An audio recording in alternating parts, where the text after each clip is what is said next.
This is Anthony Schreiber, the original vehicle hunter, back with another episode of Driveway Confidential. In my driveway today, I have a 2010 Mazda 5. The Mazda 5 is a vehicle that kind of bounced around categories or defied categorization. Is it a hatchback? Is it a minivan? Is it a station wagon? What is it? Well, it's a practical car. So I don't know, you can define it however you like. I think the maroon is a good looking color. This car is 15 years old. To me, it still looks pretty good. One of the cool things about this car is it has 3 rows of 2 seats. So you've got the front, driver and passenger, middle row with a sliding glass door, or I should say a sliding door. Sliding door being a lot better for tight parking spots, especially kids tend to fling doors open or kick them with their feet. So middle row, 2-seat occupants with a nice set of cup holders and a little storage for your Legos, Matchbox cars, whatever you have. Then the third row also fits 2 people. So I had never been up close and personal with a Mazda 5 before. I walked away, a little bit impressed. It's got 150 some odd horsepower. It's got these little cool storage compartments under the middle row of seats. Put your weed in it. You've got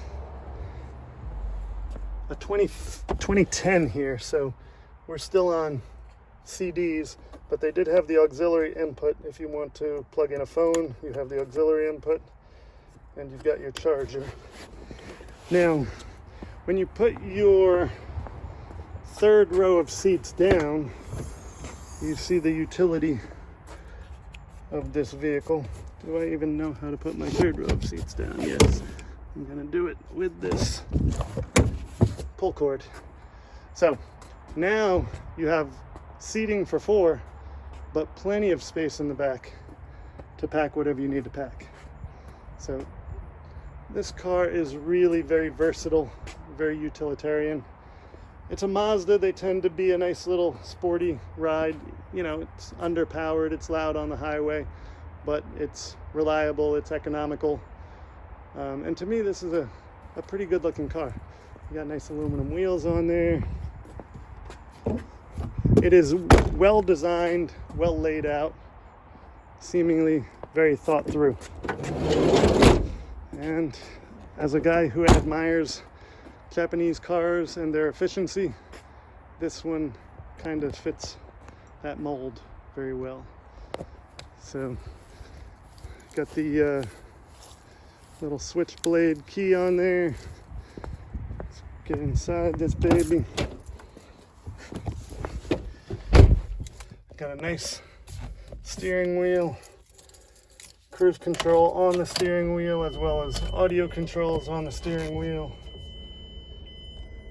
Audio controls here, cruise control there. On the driver's door, we've got our power mirrors, as well as our power windows and power locks.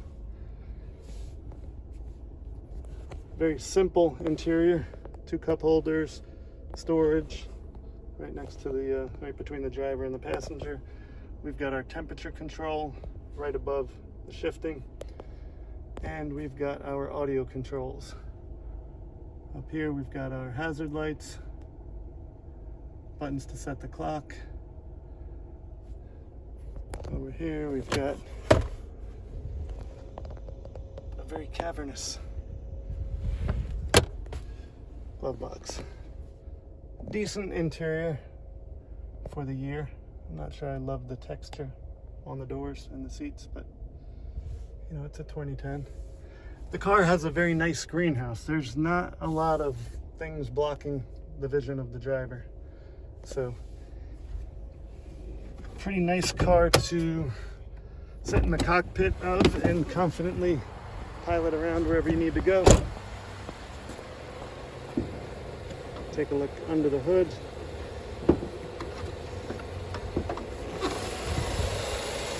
Dual overhead cam, 16 valve, variable valve timing.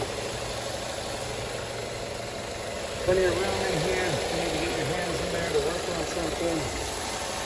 This car has 117,000 miles on it. Still sounds great, looks great.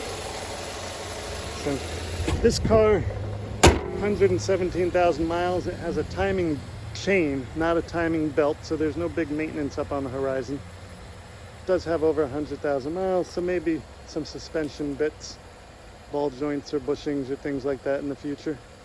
But there's no reason this car can't go another 100,000 miles.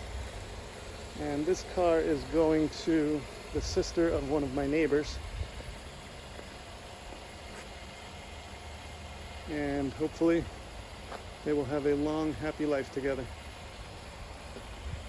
So, with this episode of Driveway Confidential, I am the original vehicle hunter. I am over and out, and please make sure you subscribe for future videos.